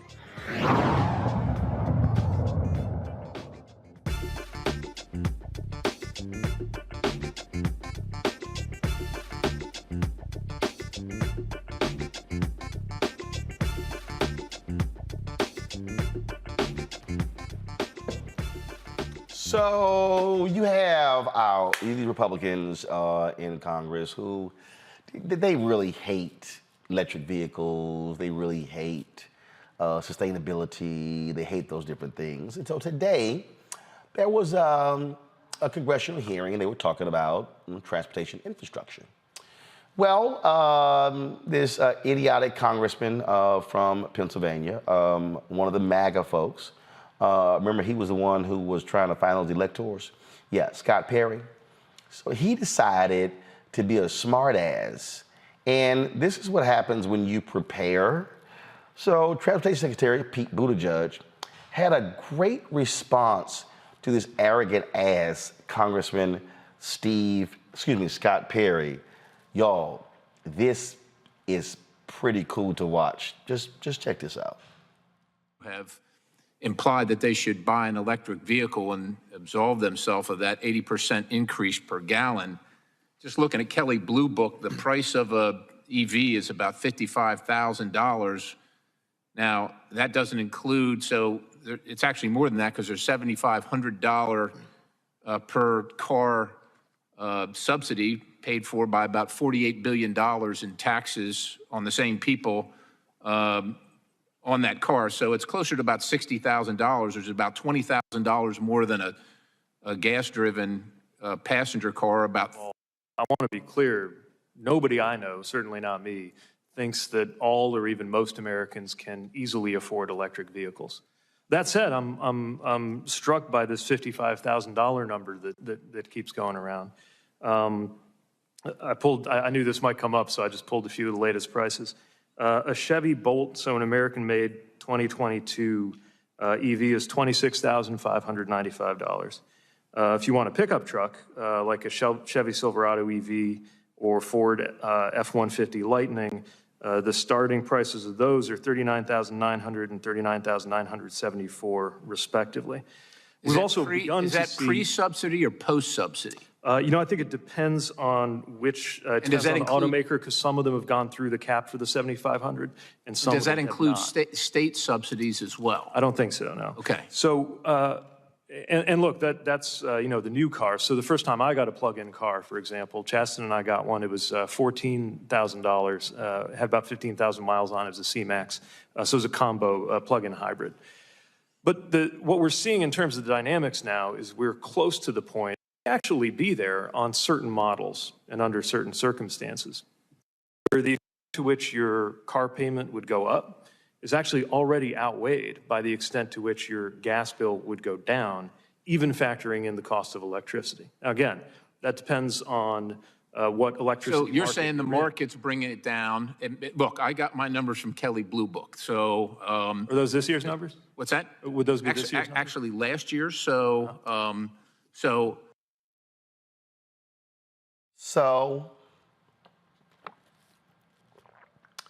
Mustafa, you saw Buttigieg say, it's interesting. I keep hearing this $55,000 number go around.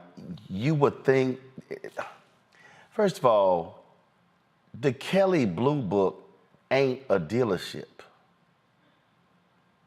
It's not. The Kelley Blue Book is used to determine what is the value of a particular vehicle.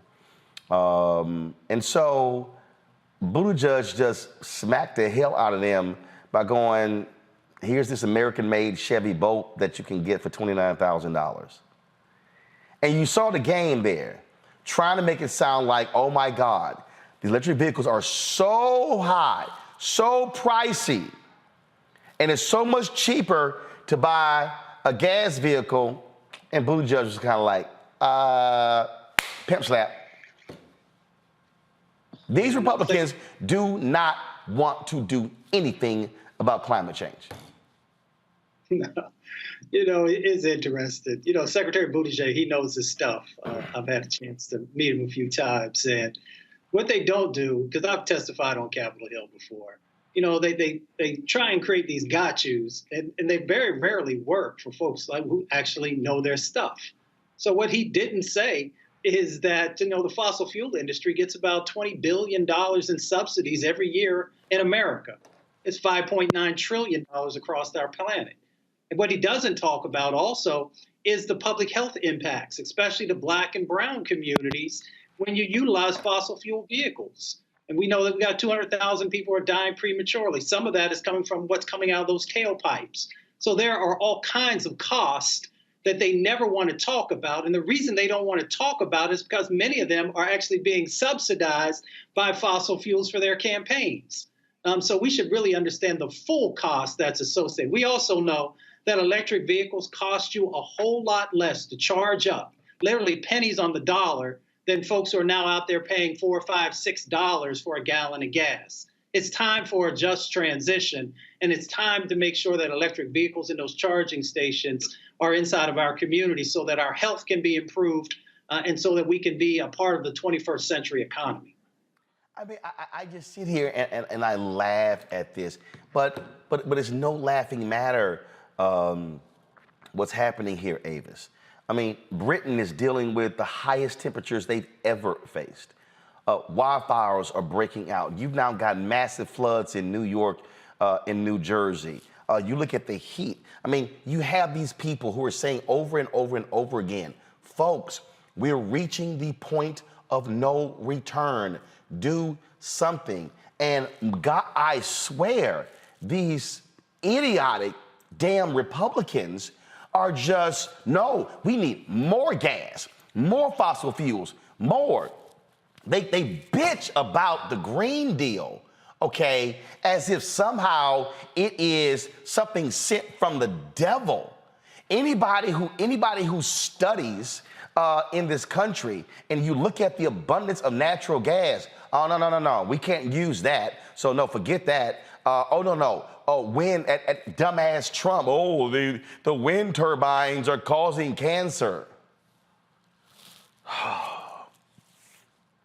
They hate wind turbines. They hate solar. They hate electric vehicles. Like, I've never seen people who are so damned crazed about fucking gas. I'm from Houston, the petrochemical capital of the world. I'm sorry, I'm gonna listen to scientists who are saying, yo, the planet is getting hotter. We don't even have 4 seasons anymore. You got like 2, summer, winter. Well, Mustafa hit the head on the nail on the head. I mean, the reality is they don't care about facts or logic or anything like that. They care about the money that they're able to get from those oil interests that keeps them in office. Because at the end of the day, what they care most about is power, holding on to their positions in Congress. Supposedly, they don't have the intelligence to have any other job. So they have to keep getting reelected there to stay gainfully employed, apparently. So what they want to do is to do anything that those oil interests want them to do in order for them to keep their positions. And one other thing that he did not mention is just the cost of maintenance. I mean, I think a lot of us would like, or the lack of a cost of maintenance, for example, with electric vehicles. How many of us would like to have a car where you don't have to worry about oil changes, where you don't have to worry about your transmission dying?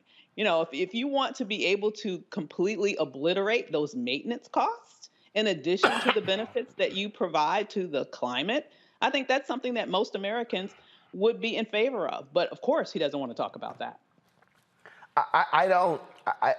I mean, it's literally as if these folks are like, man, you know what, screw y'all. And then you got this arrogant idiot, Joe Manchin of West Virginia, okay, who's taking more coal money, more fossil fuel money than anybody else.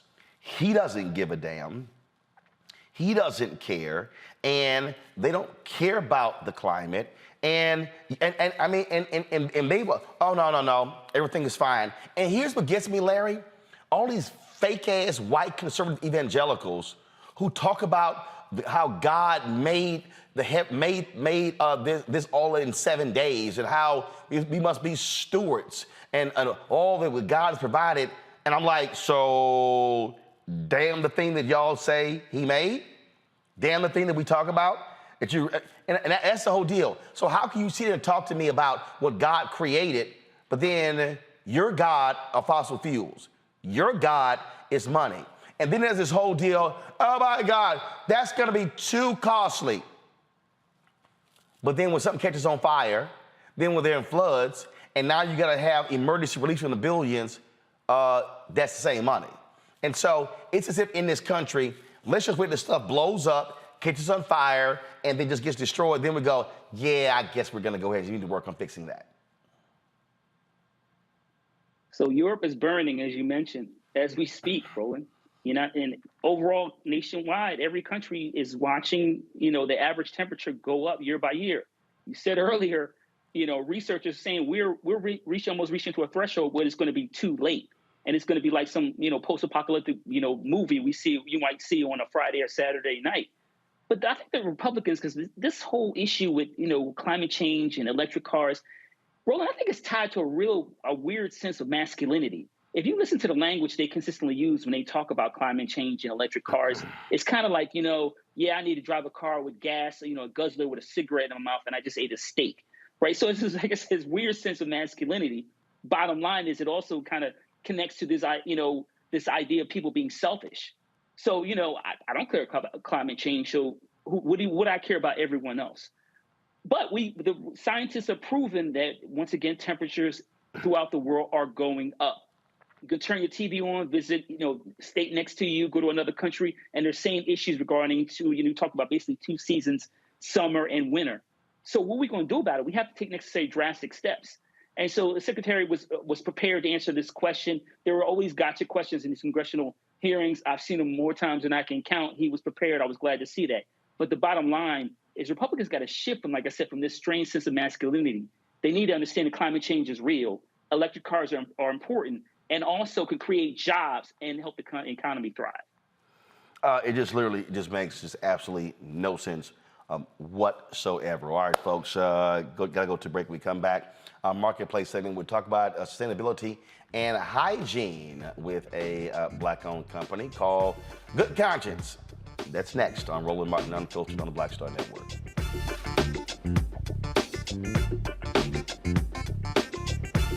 Hi, I'm Dr. Jackie Hood Martin, and I have a question for you. Ever feel as if your life is teetering and the weight and pressure of the world is consistently on your shoulders? Well, let me tell you, living a balanced life isn't easy. Join me each Tuesday on Black Star Network for A Balanced Life with Dr. Jackie. We'll laugh together, cry together, pull ourselves together, and cheer each other on. So join me for new shows each Tuesday on Black Star Network, A Balanced Life with Dr. Jackie.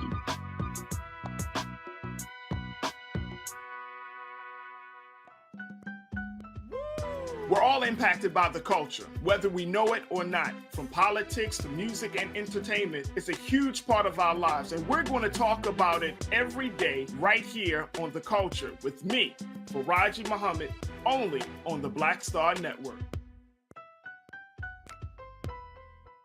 Next on The Black Table with me, Greg Carr, we connect the dots and reveal a big picture you absolutely need to see. We'll explore how all the recent Supreme Court decisions fit together, like hand in glove, with the long-standing and very patient agenda of the GOP. As one of our guests tells us, conservatives are playing chess, while the rest of us are playing checkers. And we're getting really close to checkmate. A Black Table you won't want to miss. That's next, only on the Black Star Network. Sexy to me is the exact same feeling as running water, ever flowing. Water always finds a way to get through. And so when you know that you're sexy, there are no questions about it. It is an ever-flowing emotion. It is an ever-flowing feeling. When you question it, though, you stop the water. I struggle with this a lot, mainly because I've been told what sexy should look like, what it should feel like. As a model who did Sports Illustrated, you're told that this is what sells sexy, but then you travel the world and what's sexy to one person is not sexy to another person. I'm more of a mindfuck kind of person. How can you stimulate the brain? To me, that's sexy.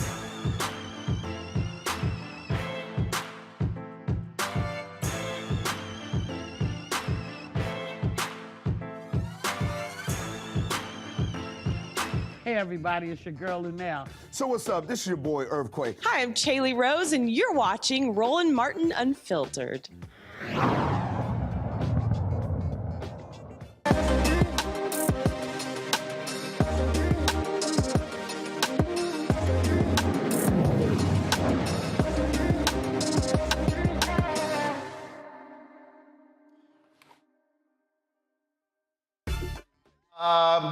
The Good Conscience Company, folks, they have an essential line of naturally clean and sensorial body care products for the body. Pretty cool. And so the company prioritizes partnerships with Black and minority-owned businesses throughout its cultural sustainability business model. Jerome Clark is the founder and CEO of In Good Conscience Personal Care. He joins me from New York City, New York. Jerome, glad to have you here. So let's talk about this here. These products, okay, In Good Conscience, where did they come from? Yeah. So just to give you a little bit about my background, I am the founder of In Good Conscience, and it is a naturally clean line of bath and body wash products with a social conscience. As you were mentioning, Roland, what we've done with the everyday self-care routine of taking a shower or taking a bath is we've integrated a social impact through the use and the purchase of our products. So when we developed our products, we prioritized partnerships with Black-owned manufacturing companies, Black-owned fulfillment and warehouse companies, community banks. So as you are purchasing our product, you're really impacting not only In Good Conscience as a brand and as a business, but also our business partnerships that we work with along our value chain. And then on the back end, we're also partnering with a nonprofit community partner in my hometown of Tulsa, Oklahoma, Black Wall Street, called the Tulsa Dream Center. And a portion of our proceeds go back to that nonprofit organization that is doing a lot of great work in the historic neighborhood of North Tulsa, Oklahoma. Gotcha. And so when did you start this company? Actually, I started this company during COVID. So I had a lot of time. I was making the shift out of corporate America, and I was working on a concept for my own personal care line. Again, working with companies like L'Oreal, Revlon, over a 12-year career in those types of organizations. I always wanted to do my own, and COVID afforded that right opportunity to create a product line, but also do so with, given the sensitivity to consumers wanting to make an impact outside of just their own personal care or personal consumption habits. All right, so I'm looking at the peppermint sage with hydrating babasu oil. This is the body wash. Yep. So, and so it says it's free of sulfates and a whole bunch of other stuff. So explain that. So for those of people who don't, like just what's natural. So explain that. I'm sure Mustafa, Mr. Environmentalist over there, I'm sure he know. I bet his whole house is full of natural, sustainable stuff. Right. So I can definitely explain that. So from a product side, we're in the what we call the natural, clean product care space. So that would consist of products that are natural, highly natural, and/or clean, which is free of what are considered no ingredients or ingredients that could be perceived as detrimental. Some of those ingredients or some of the consumers in this space prefer not to use products with sulfates, parabens, phthalates. One of the other key features that we bring to the table with our products is that we don't use any synthetic fragrances either. So as a result of using what we call a naturally clean formulation, what we're able to do is give a very authentic and transparent product to the consumer. That means that you know exactly the ingredients that are included, including the fragrance, and you know exactly what those ingredients bring to the table in terms of the performance that you get through your daily body wash routine. All right. Questions from our panel. So I'll go ahead and start with Mr. Clean Environment, Mustafa. Well, thank you, brother, so much for creating this. And thank you for also not putting formaldehyde, which some folks don't realize is often in a number of products that are out there. I'm curious, because it is business. So how are you able to compete with those who will put, junk into products and be able to have that superior product that you do?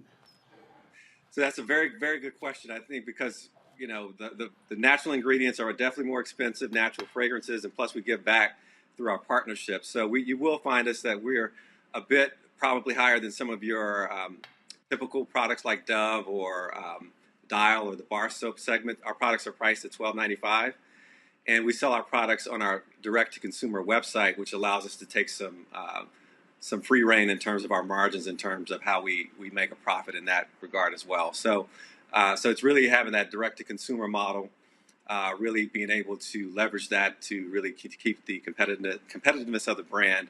And as we scale, we'll look to go into other retailers that are also offering similar products like Whole Foods or Ulta, where they have a category of products that are also playing in the same territory in terms of the natural ingredients and the clean formulations. But however, what we'll bring to that table is the socially conscious mission with how we're contributing and giving back to community.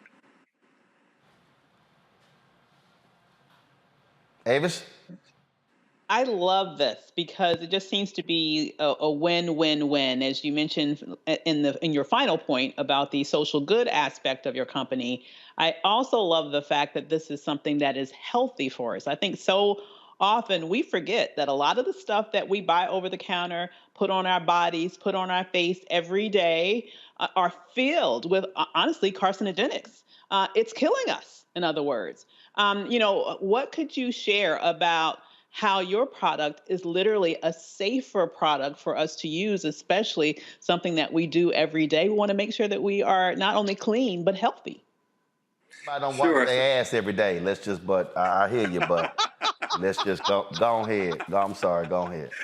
So yes, it starts with that for sure, Roland. Definitely starts with having the right hygiene habits. But we've intentionally tried to stay away, or we stayed away from the ingredients that are known or often associated as carcinogens or things that may disrupt the natural system of how you process and putting things on your body and washing them off, making sure that there's no harmful chemicals that could be left behind, and also formulating to the point where our products don't cause any harmful effects to the environment as they're rinsed down the drain, or also if there happens to be a spill in the environment, there's no damage within that regard as well. So it's really just making sure that we are cognizant of how this landscape is changing in terms of clean beauty, understanding those ingredients that are that come up throughout time. But we know at this point that we've created a product that is very well within that clean beauty standard, and we're happy to be able to bring a product like this not only to our community but also to a broader community as well. But again, with that greater impact coming back to our community. Larry. So I have two questions. The first one is, I know your business is fairly new. What kind of growth have you seen? And then secondly, can you talk about the importance of being on a platform like Roland Martin Unfiltered, and how the kind of publicity that's going to give, and obviously could give you a bump in terms of your selling your product? Yes, so I can answer those questions. So we are a new business. We have been out less than a year. So we are just really getting our footing with our online presence. We're prioritizing our distribution to really reach out to retailers who are culturally in line with our ethos and in the communities that we want to target first, which is our communities, such as the community that I'm in Harlem and in Brooklyn, and also in the home of Black Wall Street, which is Tulsa, Oklahoma. So we've started to expand into a lot of local retailers on that level, and it helps to grow their business as well as ours. And plus, we're aligned with that mission, so that also helps us as a growing business. Right now, being on this platform is huge because this platform is about our community, and the products are great. The products are designed to be healthy and to encourage healthy hygiene. But the fact that we do so much to give back to our community, we felt would be a natural marriage to this community of Roland Martin Unfiltered. So we were very excited to be a part of this platform to start to spread some awareness to this community as one of our priority communities within our overall growth plans going forward. All right then. Now, okay, so I have here peppermint sage. I have mandarin rose, and I have rosemary. Is it bergamot? Is that what it is? Good. Yep, you got it, Roland. Okay. All right then. So these are body washes. So do you only have body washes, or do you also have for hair? So we're starting with body washes. Our goal is to be universally essential. So we wanted to be able to have an approachable product that can be used by the entire family, regardless of race, skin tone. So that's why we started with the body washes. So how many different body washes do you have? Right now we have a very tight line of 3 body washes. So these 3 right here? Yes, you have them. Got it. Okay. All right then. So, and these are, you said $12.95? $12.95. We are offering a special promotion for your listeners and viewers, Roland. If you use the code RMU for Roland Martin Unfiltered, RMU15, your viewers will be able to receive a 15% discount on the purchase of the products on ingoodconsciencecare.com. All right then. So again, folks, go to ingoodconsciencecare.com. Use the promo code RMU15. And so look, this is precisely why we created the marketplace segment to feature Black-owned businesses, people who are doing phenomenal things, and so we certainly appreciate it. And to the staff, stop, go buy your own. Don't be trying to sit here and try and, no, Brittany, you take your ass, go buy your own. Don't be trying to sit here. I see that they try to like place dibs on stuff that comes through here. Y'all know I'm the boss. It's like daddy get the big piece of chicken. What's wrong with y'all?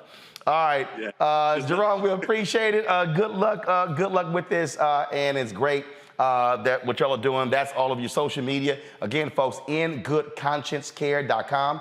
Instagram is In Good Conscience. Facebook is In Good Conscience. Y'all be sure to share that information as well. We appreciate it. Thanks a lot. Thank you so much, Roland, and thank you to the panelists for your questions. All right, then. Thanks a bunch. All right, let me thank Larry, Avis, and Mustafa for being here. Thank you so very much, folks. It was a grand day. Hey, tomorrow I'll be broadcasting from Birmingham. We're traveling there for the SWAC Media Day. That's taking place on Thursday, but I'll be there a day early. So looking forward to being in Birmingham tomorrow to do Roland Martin Unfiltered. We got a lot of fans there, and so can't wait to see them there as well. So, and just so you know, Deshaun, our driver, we rented the SUV. I drove it down yesterday. All of our gear. We left a lot of our gear there in Birmingham because that was about 50 minutes from where the accident took place with our Sprinter. And so my production guys are down there going over a lot of the gear that we left to get it back here. And so again, everybody's safe and sound. Of course, I am having conversations right now. And so just so y'all know, again, y'all know how we do. This is a marketplace segment. Y'all need to know. Y'all need to know what we're doing. And so I did not know this until after we had purchased our Sprinter in December 2020. But a homegirl of mine, Windsor Barbie, I knew Windsor in Dallas, and she actually is the only black upfitter company and the only female upfitter company in the country. And so the new Sprinter that we are actually having designed and built is going to be with the only black-owned upfitter company in the country. See, I told y'all, this is why I don't care about our haters. What we try to do here is spend our resources that you provide us with African-American businesses, because we believe in practicing circulating the dollar. That's what we do. And so she and I were talking last year, and she said, Roland, you didn't know I had a company? I was like, no, Windsor. Out of all the conversations we had, you never kind of mentioned that.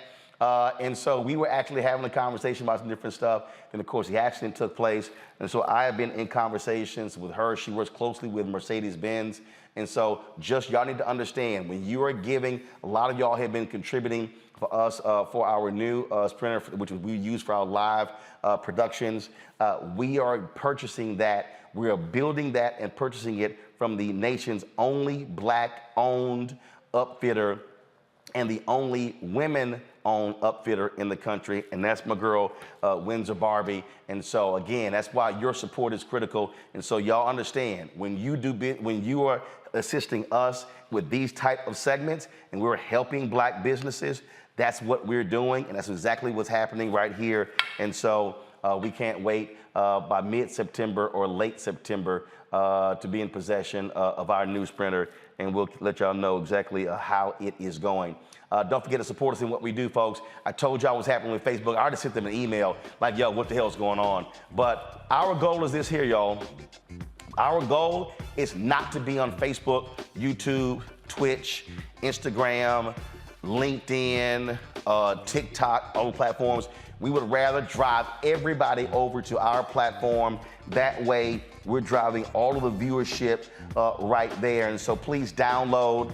We haven't even hit 50,000 downloads. I really want us to get 100,000 by the end of this year. So I need you to share, tell everybody about this here. And so again, Apple phone, Android phone, Apple TV, Android TV, Roku, Amazon Fire TV, Xbox One, Samsung Smart TV, and of course, if you want to contribute to our Bring the Funk fan club, hey, our goal is very simple. We want 20,000 of our fans contributing on average $50 a year. That's $4.19 a month, 13 cents a day. Nobody else is doing what we're doing. It's a whole bunch of people out here running their miles, calling themselves New Black Media. All they're doing is trashing other people. Nobody's delivering the kind of content that we're doing, but you're just not getting just this 2-hour show. You're getting Faraji Muhammad's 2-hour show. You're getting Greg Carr's weekly show, Deborah Owens' weekly show, Jackie Hood Martin's weekly show, Stephanie Humphrey's weekly show. You're getting our bi-weekly Rolling with Roland. We're gonna be featuring Damaris Lewis, dancer and actress that debuts tomorrow. She was, of course, longtime dancer with Prince. She's a phenomenal conversation that we had with her. And so you're getting all of that. And so I'm purposely not charging a subscription fee because a lot of our people can't afford that. So that's why we're making this thing what it is. And I love the haters who are like, yeah, you begging black folks for money. But you know what? I ain't never heard them say NPR begging for money. Y'all know NPR does donations every single year. I ain't never heard that. I've never heard them say that ESPN Plus, which charges people, Disney Plus, HBO Max, Hulu, Netflix, Peacock, Discovery Plus, BET Plus, all those folks are charging you a monthly fee for the content. We're not doing that. We're purposely leaving it open this particular way. And so somebody said telethon, y'all, we don't need a telethon. We do this every single day. This is the telethon. So if y'all want to support us in what we do, please, and what I love about y'all, I told y'all up front that if we had to send hats and shirts and all kind of stuff, all the kind of swag, all that stuff costs money, which is really money you're spending. We said no. Every dollar you give goes back into the show, and so you're actually seeing what we are doing. You're seeing how we are spending the resources. That's why I'm very open and honest with y'all. And so if you want to be one of our contributors, again, we asked for 50. I got some people who have given a lot more. I've got some people who've given $1. We appreciate every single contribution. Some people send us a check every single month. Some people say, hey, this is all I got. Y'all, we treat everybody the same. We appreciate every single dollar. So check or money order. Go to, because a lot of y'all old school, P.O. Box 57196, Washington, D.C., 20037-0196. The Cash App, $RM Unfiltered. PayPal is R Martin Unfiltered. Venmo is RM Unfiltered. Zelle, Roland at RolandSMartin.com. That's it. I'll see you tomorrow from Birmingham, Alabama. Until then.